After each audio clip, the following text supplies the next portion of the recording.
Oke guys, jadi kita ketemu sama Joe, cowok pengangguran yang kerjaannya cuman main game. Keluarganya mandang dia sebelah mata, apalagi pas lagi bagi-bagi warisan kakeknya. Semua dapat warisan sultan, si Joe cuma dapat ampasnya. Untung ada pamannya, Top, yang kasihan dan ngasih dia warisan tambahan, berupa rumah tua yang udah lama kosong. Joe yang naif ngira rumah itu bisa dijual mahal. Dia nekat pinjam duit 100 juta ke Lintah Darat, Pak Ma, buat upgrade PC gamingnya. Dia janji bakal bayar lunas begitu rumahnya laku. Padahal, dia belum tahu aja isi rumah warisannya itu kayak gimana. Ini nih, keputusan awal yang bikin runyam ceritanya. Singkat cerita, Joe datengin tuh rumah bareng agen properti. Buset, lokasinya aja udah pelosok banget. Google Maps nyuruh jalan kaki. Kondisi rumahnya hancur, terbengkalai, dan jelas angker. Si agen properti langsung pesimis, bilang ini rumah bakal susah laku kecuali dijual murah banget. Joe auto panik, inget utangnya sama Pak Ma. Karena udah malam dan terlanjur di sana, Joe nekat nginap di rumah itu. Tepat jam 12 malam, lonceng tua di rumah itu bunyi sendiri. Nggak cuma itu, dia dengar ada suara-suara aneh dari lantai atas. Kayak ada aktivitas. Ya, gitu deh. Joe yang penakut jelas langsung kaget, tapi rasa penasarannya lebih gede. Joe akhirnya ketemu sama penghuni aslinya. 3 hantu. Ada Anong, si hantu cewek cantik, dan 2 pelayannya, Gembul dan Inem. Ternyata mereka ini adalah arwah penasaran yang udah tinggal di situ puluhan tahun. Joe awalnya coba manggil biksu buat musir mereka, tapi gagal total. Malah biksunya yang kesel sama Joe. Joe akhirnya sadar, musir mereka itu mustahil. Dia pun cari info soal rumah itu. Ternyata, 70 tahun lalu, rumah itu milik seorang sultan. Terjadi perampokan yang menewaskan si anak sultan, Anong, dan 2 pelayannya. Mayat mereka nggak pernah ditemuin, makanya arwah mereka kejebak di situ dan nggak bisa reinkarnasi. Di sisi lain, Joe pusing dikejar utang Pak Ma. Pas lagi di pasar malam, dia ngeliat ada wahana rumah hantu yang rame banget. Disitulah otaknya jalan. Dia dapat ide gila. Daripada pusing jual rumah, kenapa nggak sekalian aja bikin bisnis rumah hantu? Dan hantunya, ya pakai hantu asli, si Anong dan kawan-kawan. Joe balik lagi ke Pak Ma, si Lintah Darat. Bukannya bayar utang, dia malah pinjem duit lagi buat modal. Dia janji bakal bayar 4 kali lipat. Pak Ma yang mata duitan jelas setuju. Joe lalu presentasi idenya ke Anong. Dia bilang, ini demi bayar utang, biar dia punya waktu lebih buat nyari jasad mereka. Anong setuju. Inem dan Gembul juga semangat. Apalagi Inem terobsesi jadi artis terkenal. Joe pun mulai ngelatih mereka nakut-nakutin. Gembul pakai kepala lepas. Inem pakai usus terburai. Tapi pas giliran Anong, dia malah tampil imut. Bukannya takut, Joe malah kesengsem saking cantiknya si hantu. Pelanggan pertama mereka adalah gerombolan preman kampung yang awalnya ngeremehin Joe.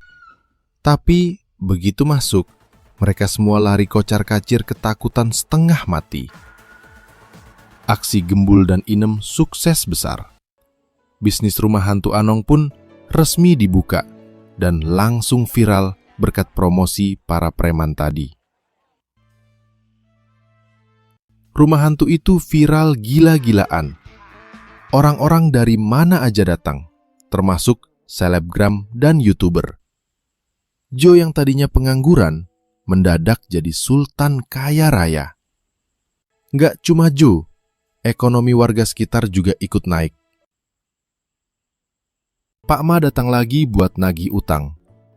Joe yang udah kaya, nantang Pak Ma buat masuk dulu ke rumah hantunya kalau mau dibayar. Pak Ma yang sok berani, akhirnya masuk. Nggak perlu ditanya, dia keluar dengan muka pucat pasi, kapok, dan akhirnya lunaslah semua utang Joe beserta bunga-bunganya. Masalah utang kelar, bisnis lancar. Kini Joe fokus ke janjinya, nyari jasad Anong. Tapi di sela-sela itu, hubungan Joe dan Anong makin deket. Mereka sering ngobrol berdua. Joe bahkan ngajarin Anong soal dunia modern kayak streaming dan laptop. Anong yang polos ngira pacar itu artinya teman dan bilang kalau mereka sekarang pacaran.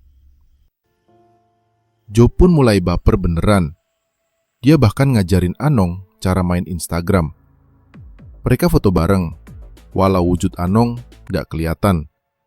Joe bilang, walau kau tak ada di foto ini, tapi aku tahu kau selalu ada di sampingku. Wah, maut banget gombalannya guys. Hati si hantu pun meleleh dibuatnya. Joe pengen banget ngajak Anong ke festival tahun baru, tapi bingung gimana caranya. Akhirnya, dia punya ide gila lagi. Dia undang Kong, si preman kampung, terus minumannya dicampur obat tidur. Setelah Kong pingsan, Joe minta Anong buat ngerasukin tubuh si Kong. Jadilah mereka kencan di festival pakai badan preman. Video Joe mesra-mesraan sama Kong viral di TikTok. Kong jelas malu banget dan ngamuk ke Joe. Setelah dijelasin, Kong akhirnya ngerti, tapi dia ngasih Joe peringatan keras. Hubungan manusia sama hantu itu nggak bakal berhasil. Mereka hidup di dunia yang beda. Kata-kata Kong ini bikin Joe galau berat. Di tengah kegalauannya, tiba-tiba Dea, mantan pacar Joe, datang berkunjung. Mereka ngobrol akrab, kayak nostalgia gitu. Anong yang lihat kedekatan mereka dari jauh, jelas cemburu berat. Dia langsung merasuki tubuh Lek Ponidi yang lagi mabuk buat ngelabrak Joe.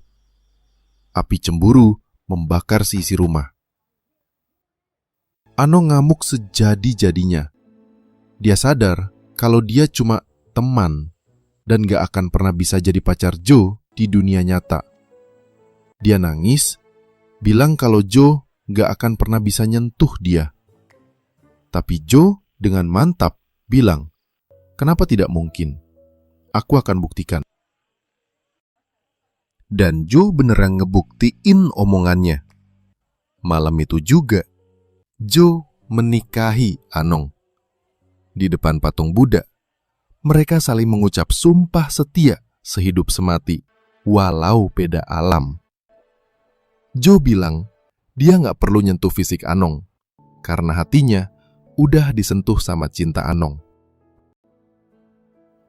Kebahagiaan mereka gak berlangsung lama. Joe dapat kabar dari ibunya kalau Paman Top yang ngasih rumah itu bangkrut gara-gara main kripto. Si paman ternyata khianat. Karena surat tanah masih atas nama dia, Paman Top ngejual tanah itu ke developer. Joe kaget setengah mati. Joe lari ke rumah tapi terlambat. Ekskavator udah di sana. Joe berusaha nahan tapi gagal. Rumah hantu Anong, tempat kenangan mereka, diratain sama tanah. Hancur lebur. Sejak saat itu, Joe gak pernah bisa ngelihat Anong, Gembul, dan Inem lagi. Mereka semua menghilang bersama hancurnya rumah. Joe putus asa. Setiap malam dia datang ke reruntuhan itu, manggil-manggil Anong. Sampai suatu malam hujan deras, Joe gak sengaja nemuin sesuatu pas kinjak tanah becek. Dia gali pakai tangan dan nemuin kain usang serta tulang belulang. Di situ ada gelang yang sama persis kayak yang dipakai Anong. Saat itulah plot twist terbesarnya kebongkar. Joe dapat penglihatan masa lalu. Ternyata, di kehidupan sebelumnya, Joe adalah salah satu perampok yang ngebunuh Anong dan pelayannya 70 tahun lalu. Joe akhirnya sadar, pertemuannya dengan Anong adalah takdir buat nebus dosanya di masa lalu.